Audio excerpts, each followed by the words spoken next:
Evil angels cry. Hey guys, it's Lauren Yeates from Rave It Up here, and I'm pleased to be with Reece Mastin today. How you going today, Reece? Not too bad, thank you very much. Well, welcome to Rave It Up. It's a pleasure to finally get you on the show. Yes, I haven't been on before, so thanks for having me. You're very welcome. Now, we are at Stockland at Wetherill Park, and you're about to perform, so what can we expect from this performance today? I'm gonna do a couple of songs from the album, which I haven't really played them that much. So I was a bit nervous yesterday, so I'm hoping that I'll step it up again today. But yeah, it's been cool to kind of write these songs. So hopefully I can get out there and play a few, and people can kind of connect a little bit more. Yeah. Are you nervous today at all? A little bit, Always got to be a little bit nervous. That's the point. It's good nerves. Nerves are good. The adrenaline rush, right? Yeah, we'll go with that. So how do you get over those nerves? You just got to shake it off. Yeah. They normally go as soon as you walk on stage anyway. I think that's normally I wig myself out, and then as soon as I'm sat down, I'm like, okay, cool. Just got to settle in. Yeah. And you've got a great collection of fans waiting out there for you, so that'll be and I know most of them, so it's kind of like seeing friends anyway. Yeah, it's like a family for you, isn't it?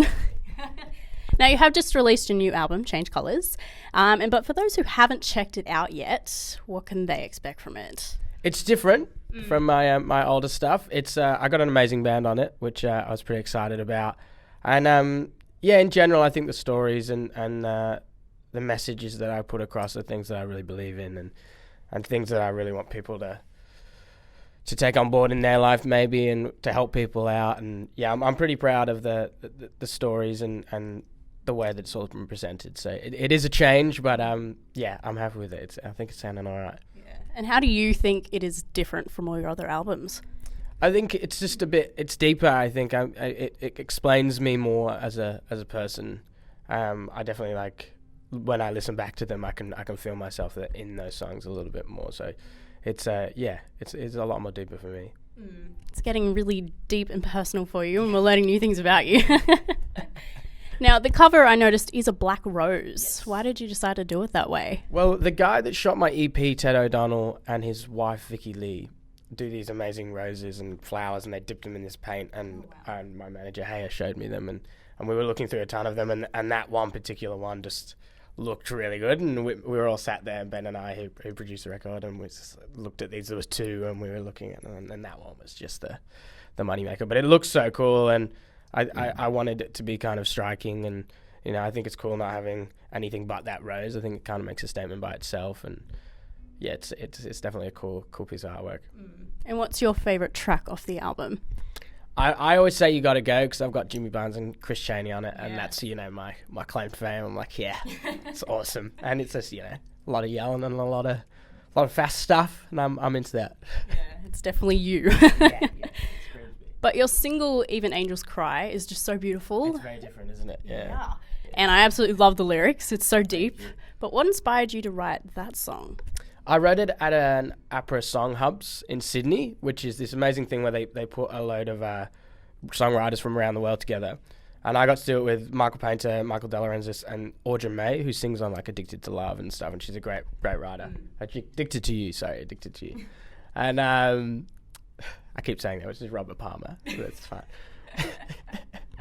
But that we kind of wanted to tackle stereotypes and how people are kind of tunneled into having to do things, like boys have to be, big blokey men, and we can't feel any emotions, and girls have to be beautiful and wear this, that, or the other, and we wanted to tackle that. And it's like lying to yourself constantly, and you can never really truly be happy, I guess, if you lie.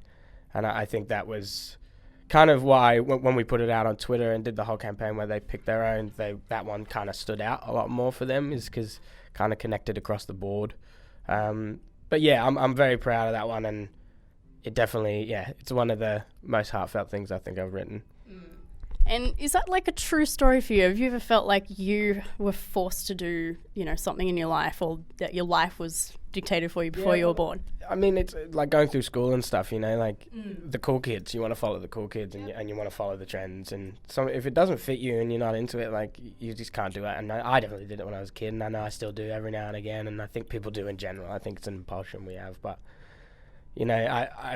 I think it's healthy to acknowledge it and then learn from it. And I think that's what the uplifting message of Even Angels Cry is, that you know, don't lie. It's all good. Yeah. You know, you is enough. Yeah. And I think it made people realize when they listened to it too. It was like, maybe I am living like this. Yeah, it's like my sister cried, but she cried with a smile, you know. That's the point. So even though it is about crying, you're actually making people cry in a good way. Now, as you said, that single was chosen from your fans on Twitter. Why did you decide to do it that way? Well, we'd done a couple of things with Twitter in the past, and my Twitter's awesome for just seeing stuff of what the fans are loving, and when they came to us with this idea, I just jumped on it because it's, you know, the amount of people that are on my Twitter and the amount of people that across the world kind of got linked into this whole thing when we were doing it was amazing. And we ended up with I think 5,000 retweets across the board. But I was seeing people from, you know, like Spain and France and all these different places kind of pitching in. So it was cool. It was definitely like kind of spreading the word out there, and yeah, it worked really well. I was pretty happy with that. Social media is such a huge part of it, isn't it? Yeah, it's massive now. I mean, you can't really go without it. Yeah, especially in this industry. Now, even though you've already achieved so much, what else can we expect from you in the future? Hopefully I just keep progressing as an artist, I guess, and this record definitely is a big jump for me, but I wanna keep getting better, so I'm gonna just be in the studio as much as I can, play as much as I can, and yeah, keep doing what I'm doing. And can we expect more music like this, deep and meaningful, great lyrics? Yes, hopefully. If I can get some more, then yeah. Keep sharing your stories within the songs, all right? We love that. Now, this show is very positive and kind of like a motivation for the listeners who want to get into the industry. So what advice would you give to the listeners who might want to become a musician? Be true to yourself. Again, you know, do what you love. Don't follow your trends.